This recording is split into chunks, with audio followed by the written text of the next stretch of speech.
میرے رسول پاک صلی اللہ علیہ وسلم نے جو دین دیا اس کی پہلی شرط یہ ہے اشداء علل، بولیے اشداء علل، کافر پر سختی کرنا پہلا حصہ ایمان کا۔ رحماء بینہم تو دوسرا نمبر ہے، یہ دوسرا ہے۔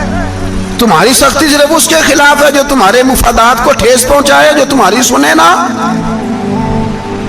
حضرت سیدنا فاروق اعظم رضی اللہ، میں تفصیل سے بات کروں گا اگلے جمعے جناب فاروق اعظم کے احوال پر۔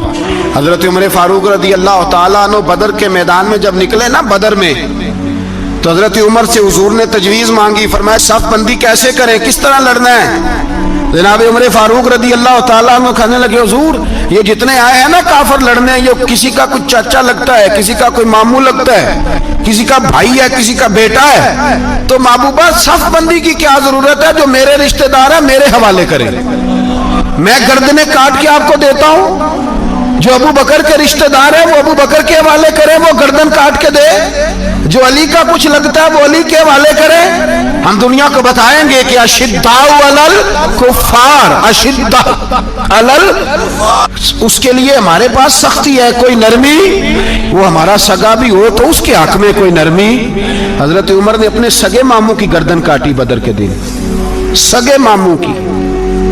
حضرت ابو عبیدہ بن جراح، سنو، اسلام امن کا درس دیتا ہے، محبت کا درس دیتا ہے، بھائی اسلام ہی تو امن کا درس دیتا ہے، پر جڑی بوٹی کاٹنا بدامنی نہیں ہوتا، ظالم کا ہاتھ پکڑنا بدامنی، اور امن والے اور ہوتے ہیں بزدل، ان دونوں میں فرق ہوتا ہے۔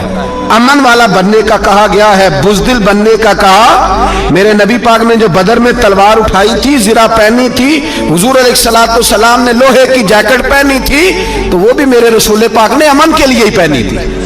میرے نبی پاک صلی اللہ علیہ وسلم نے احد کے دن جو ہتھیار اٹھائے تھے تو وہ بھی امن کے لیے اٹھائے تھے، وہ بھی امن کے لیے حضور نے ہتھیار اٹھایا تھا۔ ہتھیار اٹھانا بد امنی کی علامت نہیں ہوتا میرے بھائی، یاد رکھیں۔ حضرت ابو عبیدہ بن جراح نے میدان بدر کے اندر جب جنگ کا طبل بجا، حالات بگڑے، جناب ابو عبیدہ بن جراح کہتے ہیں تاریخ نے ایک عجیب موڑ پہ مجھے لا کے کھڑا کیا۔ آپ فرماتے ہیں میرے لیے اللہ نے جو آزمائش رکھی وہ سب سے بڑی رکھی۔ فرمانے لگے جب میں میدان میں نکلا تو کافروں نے میرے سامنے جس کو لا کے کھڑا کیا وہ میرا سگا باپ تھا۔ اور فرماتے ہیں اب مشکل بن گئی، عشق تیاگ دوویں ایک برابر، تے عشق دا سیک ودھیرا، اگ تے ساڑے ککھ تے کانے، تے عشق ساڑے تن میرا، تے اگ دا دارو می تے پانی، کوئی دسے ہیں عشق دا دارو کیڑا، بلے شاہ تھے کچھ بھی نہیں بچدا جتھے عشق ہوراں دا ڈیرا۔ فرمانے لگے اب میرے لیے سامنے باپ، ادھر بیٹا۔ آپ فرماتے ہیں دو رستے تھے، باپ بچاؤں یا رسول اللہ کا دین بچاؤں۔ ایک منٹ تھا فیصلہ کرنے کے لیے کہ ابا بچے گا یا دین بچے گا، کفر بچے گا یا اسلام بچے گا۔ فرماتے ہیں میں نے منٹ پورا نہیں سوچا، میں نے تلوار اٹھائی، باپ کی گردن کاٹ کے گرائی اور رسول اللہ کا دین بچا لیا۔ باپ کی گردن کٹ کے گری اور نبی پاک کا دین بچ گیا، بچا لیا رسول اللہ کا دین۔ حضرت عمر نے ماموں کو مارا۔ حضرت مصعب ابن عمیر کہتے ہیں تاریخ مجھے بھی لا کے کھڑا کرتی ہے بدر کے میدان میں، تو کفر کا لبادہ اوڑھ کے جب سامنے آیا تو وہ میرا سگا بھائی تھا، سگا بھائی۔ ہزاروں قومیں وجود میں آئیں دہر میں خشک و تر کے رشتے سے، پر ہم نے بنیاد دوستی رکھی یاد خیر البشر کے رشتے سے۔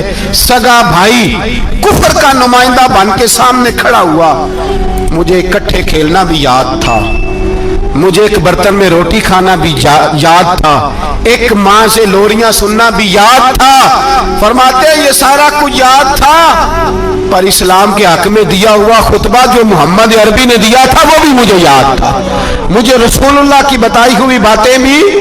فرماتے ہیں میں سارا کچھ بھول گیا، پر مجھے اپنے رسول کا پڑھایا ہوا سبق نہیں بولا، وہ مجھے یاد رہا۔ میں نے پھر سگے بھائی کی گردن کاٹی اور میں نے وہ گردن کاٹ کے حضور کے پاس پیش کی، اور میں نے دنیا کو بتایا کہ ہمارے لیے اصل وہ ہے جو ہمارے رسول ہمیں حکم ارشاد فرماتے ہیں۔ یہ رشتے ہمارے لیے اصل ہمارے جی اچھے تعلقات ہیں۔ کون سے اچھے تعلقات؟ کون سے اچھے تعلقات؟ میرا ایک دوست مجھے کہنے لگا امریکہ تو پیار ہی بڑا کرتا ہے ہم سے. میں نے کہا بالکل, کسائی بھی بڑا پیار کرتا ہے بکرے سے, بڑا پیار ہوتا ہے. آپ جو قربانی کے بکرے لائے تھے آپ کو پیار نہیں تھا؟ ذبح کرنے سے پہلے اس کو پانی بھی پلایا, چارہ بھی کھلایا, غسل بھی کرایا, پر آخر میں کیا کیا؟ بولے نا جی, یہ والا پیار کرتا ہے امریکہ آپ سے. دیتا ہے کبھی کبھی پیسے, کوئی شک نہیں اس میں. وہ کہتا ہے وہاں زلزلہ آیا ہے تو اتنے لاکھ ڈالر دیتا ہوں, فلاں آیا, لیکن وہ والا پیار جو کسائی بکرے سے کرتا ہے, کہتا ہے جب موقع آئے گا تو میں چھری بھی پھیروں گا. اور اپنے وقت پہ آ کے وہ, یہ میری مثال یاد رکھ لینا, امریکہ کا پاکستان سے اور مسلمان سے وہ والا پیار ہے جو بکرے کا کسائی سے اور کسائی کا بکرے سے ہوتا ہے. وہ چارہ ڈالتا ہے, موٹا کر کے ذبح کرتا ہے, پتلا ذبح کرنے میں اسے لذت نہیں آتی. اور بھائی یاد رکھو, حضرت ابو بکر صدیق رضی اللہ تعالیٰ عنہ, عرب کے لوگ جب جنگ کرتے تھے تو ایک ہاتھ میں ڈھال پکڑتے تھے, ایک ہاتھ میں تلوار پکڑتے تھے, لوہے کی ڈھال. جب دشمن حملہ کرتا تھا تو ڈھال آگے کرتے تھے. وہ کئی دفعہ ٹکرا کے ڈھال سے تلوار گر جاتی تھی. حضرت ابو بکر صدیق میدان میں نکلے, بیٹا کافروں کی طرف سے لڑنے آیا ہے, سگا بیٹا. اور میرے مصطفیٰ کریم نے فرمایا اولاد بزدل کر دیتی ہے آدمی کو, اور جب ایمان پختہ ہو تو پھر صحابہ نے اس بزدلی کی بھی پرواہ نہیں کی. سگا بیٹا کافر کی جانب سے آیا, حضرت ابو بکر صدیق نے تلوار سے حملہ کیا, بیٹے نے ڈھال آگے کی. جب صاحبزادے نے ڈھال آگے کی نا تو حضرت ابو بکر کی تلوار لوہے کی ڈھال سے ٹکرائی, تلوار گر گئی. اب حضرت ابو بکر نے ہتے ہو گئے, صاحبزادے نے اٹھائی تلوار. کہتا ہے جب میں مارنے لگا تو خیال آیا گھر تو میرا اجڑے گا نا, باپ تو میرا ہی ہے نا. صاحبزادے کہتے ہیں میں ابو بکر صدیق کو چھوڑ کے چلا گیا. بعد میں مسلمان ہو گئے, کلمہ پڑھ لیا. ایک دن گھر میں بیٹھے تھے تو بات شروع ہو گئی. صاحبزادے کہنے لگے ابا جی وہ یاد ہے نا جب میری ڈھال سے آپ کی تلوار ٹکرائی تھی اور تلوار گر گئی تھی تو میں نے آپ کو باپ سمجھ کے چھوڑ دیا, میرا ہی گھر اجڑنا تھا باپ سمجھ کے. جناب صدیق اکبر رضی اللہ تعالیٰ عنہ صاحب ابن شام نے لکھا ہے کہ اپنی سرین پر 2 دفعہ ہاتھ مارا, 2 دفعہ. کہنے لگے بیٹے تو اس وقت کافر تھا, تو نے مجھے چھوڑ دیا. میں جب واپس پلٹا تھا نا اسی دن اسی لمحے تو میرے دل میں خیال تھا کہ بیٹے نے تو چھوڑ دیا ہے, لیکن اگر بیٹا یوں میری تلوار کے نیچے آتا میں بیٹا سمجھ کے معاف نہ کرتا, کفر کا نمائندہ سمجھ کے قتل کر دیتا. اس لیے کہ میری نظر میں اگر کوئی اہمیت ہے تو رسول اللہ کے فرمان کی اہمیت ہے. باپ بیٹے اولاد کی کوئی اہمیت ہے؟ اشداء علی الکفار, کافر سے نفرت ہی نہیں ہوتی.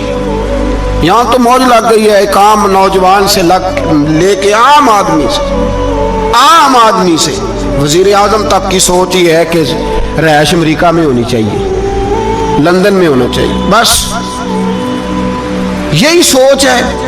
اب تو اللہ تبارک و تعالیٰ معاف کرے جس کے پاس پاسپورٹ ہے لندن کا, یورپ کا, وہ سمجھتا پتہ نہیں میں کون سی بلا ہوں. چھوڑو, کس چکر میں پڑ گئے ہو, کس طرف نکل گئے ہو. صدر صاحب امریکہ کے صدر کے ساتھ فوٹو کھچاتے ہیں تو وہ 2 فٹ اونچا ہو جاتے ہیں. اب بس کرو یار, یہ کمزور لوگوں کی علامت ہے, کمزور لوگوں کی.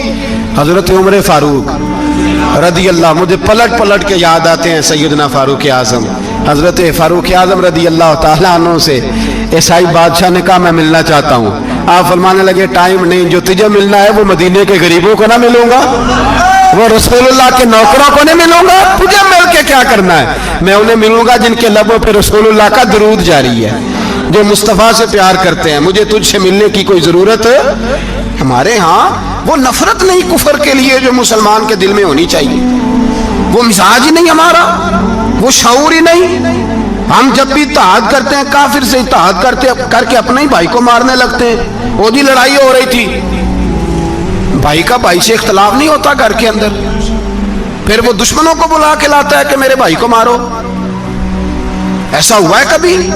اگر آپس میں اسلامی ممالک کا اختلاف ہے بھی تو کافر کو لاؤ گے مارنے کے لیے, کافر کو لاؤ گے. اور یہاں ایک آدمی قید ہوا تھا امریکہ کا, پوری دنیا کو مصیبت پڑ گئی تھی.